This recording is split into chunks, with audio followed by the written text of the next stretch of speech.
রাসূল কারীম সাল্লাল্লাহু আলাইহি ওয়াসাল্লাম এক হাদিসের মধ্যে ইরশাদ করেন, মান আমিলা আমালান লাইসা আলাইনা আমরুন ফাহুয়া রাদ্দুন। রোজা রাখা অবস্থায় চোখে ড্রপ দিতে পারবে কি পারবে না, রোজা রাখা অবস্থায় ইনজেকশন দিতে পারবে কি পারবে না, নাক দিয়ে যদি কোনো খাবার ঢুকে যায় তাহলেই রোজা ভেঙে যায়, ভুলে ইফতারির সময়ের আগে খায় তাহলে তার রোজা ভাঙবে কি ভাঙবে না। আসসালামু আলাইকুম রহমতুল্লাহি ওয়া বারাকাতু। পবিত্র মাহে রমজানের শুভেচ্ছা রইল। এখন আমরা জানবো কাজের অজুহাতে রোজা ছাড়তে পারবে কি পারবে না। কোনো ব্যক্তি যে কোনো কাজ করুক না কেন, যে কোনো কঠোর কাজ করুক না কেন, কোনো কাজের অজুহাতে রোজা ছাড়ার কোনো সুযোগ নেই।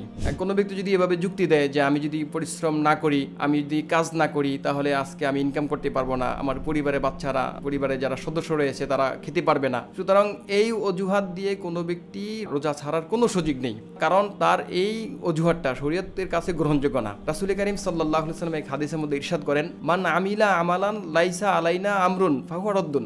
যে ব্যক্তি এমন কোনো কাজ করে যেই কাজের ব্যাপারে আমাদের কোনো নির্দেশনা নেই, সেই কাজ তার গ্রহণযোগ্য হবে না।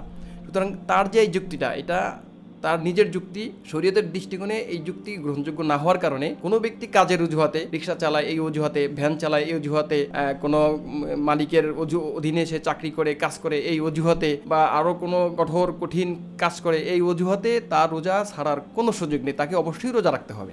রোজা রাখা অবস্থায় চোখে ড্রপ দিতে পারবে কি পারবে না। রোজা রাখা অবস্থায় চোখে ড্রপ দেওয়ার বিষয়টা একটু জটিল। যদি চোখে ড্রপ দেওয়ার পরে ড্রপের কিছু অংশ গলার ভিতরে চলে আসে, স্বাদ যদি অনুভব হয়, তাহলে এক্ষেত্রে কিন্তু রোজা ভেঙে যাবে। চোখের ড্রপ ইউজ করার পরে যদি গলার মধ্যে স্বাদ চলে না আসে, তাহলে এক্ষেত্রে রোজা ভাঙবে না, রোজা থাকবে। সুতরাং রোজা রাখা অবস্থায় একটু খেয়াল রাখা চাই, সতর্ক থাকা চাই, সাবধান থাকা চাই। ড্রপ ব্যবহার করার ক্ষেত্রে যদি আমরা মনে করি যে ড্রপ ইউজ করলে আমার ড্রপটা ভিতরে চলে আসবে, তাহলে রোজা রাখা অবস্থায় ড্রপটা না দেওয়াটাই উত্তম।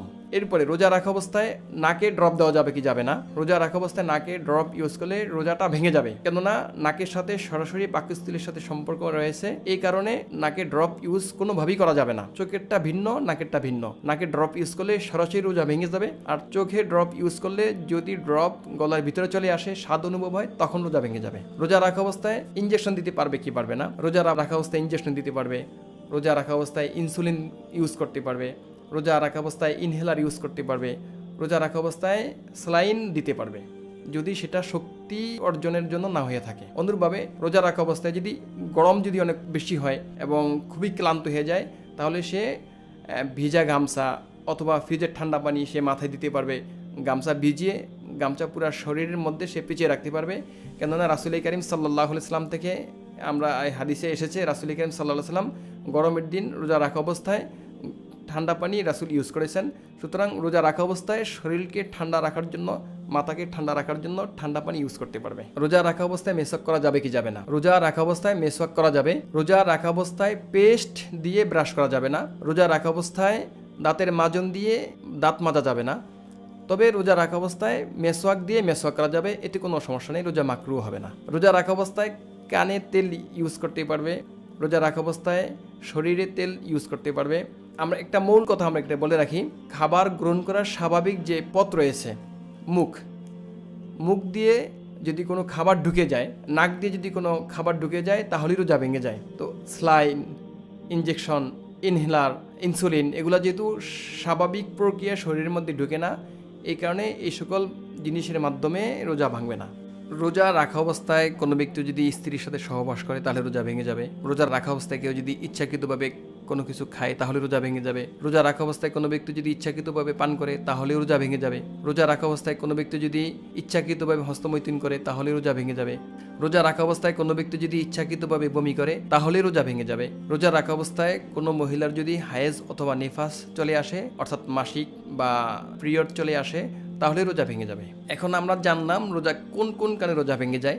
এখন জানবো কোন কোন কারণে রোজা ভাঙে না।